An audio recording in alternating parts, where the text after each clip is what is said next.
Okay, so this is a video about the new controller, some of the new features and telemetry options that you can expect to be able to use. So, normal controller use with your throttle and your cruise control trigger, but the telemetry features which are different are on the home screen. So, simply pressing the on-off button, you can scroll through. So this is initial throttle percentage. On the left-hand side of the screen is a basic battery left bar graph. So at the moment this battery is about half flat. Normally there's 5 bars cascading down to 0. So that's like a simple bar graph like you'd have on a phone. If I press the power button once, it's going to scroll through to an RPM page, and this gives you your real-time RPM.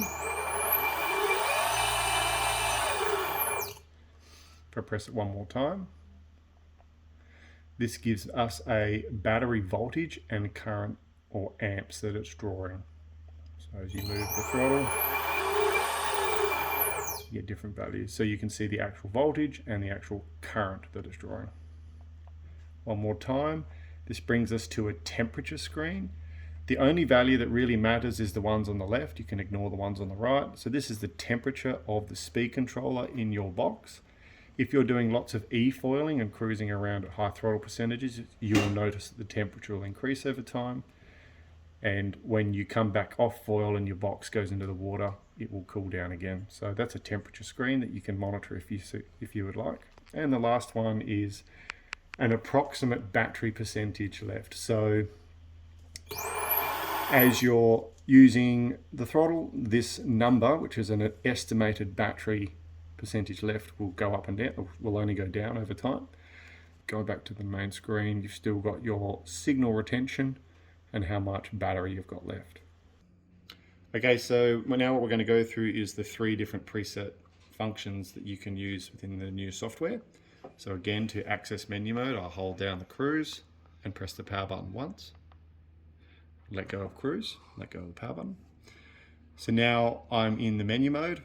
For those who already have an assist, you'll notice the menu mode is now different. For the assist plus, we have various different values that we can now change. The 3 we're going to go through is throttle limit, which is number 2, cruise control, which is number 3, and cruise control preset value, which is number 4.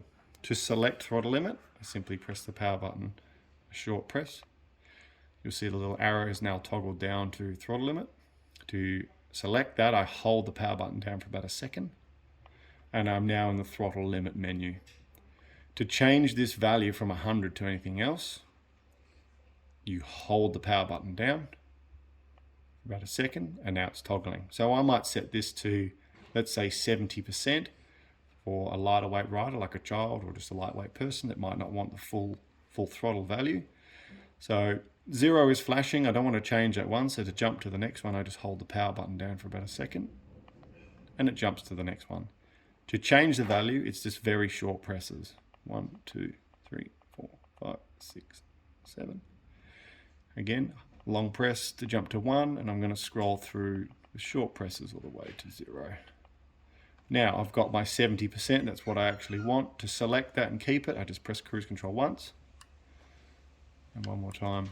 And now I'm back out to main menu. And if I go to use the throttle, it limits it to that preset value. So the next one is cruise control in, press the button, is cruise on off. Scroll down, menu 3, hold the power button.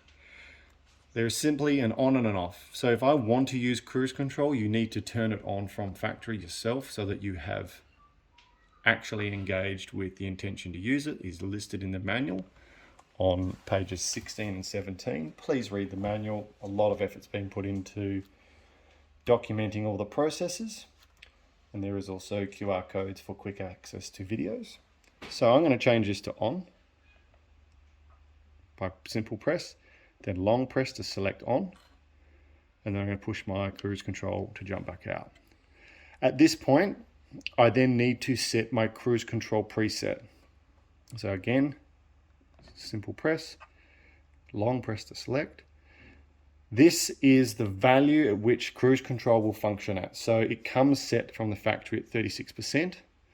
Why is that? So 36% is a really good all-round cruise for speed versus power usage. But again, you can change this to whatever you like. To do that, again, it's hold it down. You've got a flashing 6. I could change it up to 38, for example. Hold it down. I might change it to a 4. Hold it down. You can't obviously go past 100%, so I've set 48, for example. Press that again. So now that I have set cruise control on and I've set my preset values, to access cruise control, it is different from the original assist. For the Assist Plus, it is now a triple press of the cruise control in quick concession. So if I go 1, 2, 3, it automatically selects that 48% which we just preset before. To cancel cruise control, just like the original assist, press any trigger to its full extent. I do it again. I touch the throttle. It cancels it. Either trigger can cancel it, but you do need to be forceful and give it a proper press. So why have we done this? So when you're out in the water and it's, you can't quite look at the screen and fiddle around with it. It's just easier to go 1, 2, 3, and set your value, turn it off. You cannot use the original assist methodology where you would pull the throttle in, push cruise control in, and it would set whatever that value is in real time. That doesn't work. The new system, which is the triple press, has been put in place to make sure that you know that you're putting cruise control on and you can have exactly the right value you want every time. So that's that. That's all the new features and bits and pieces in the controller. Last thing I'd like to mention is please actually read the manual. There's a lot of really good information here. A lot of the questions we get asked are covered in the manual. One thing in particular I recommend you have a good read of, which is page 19.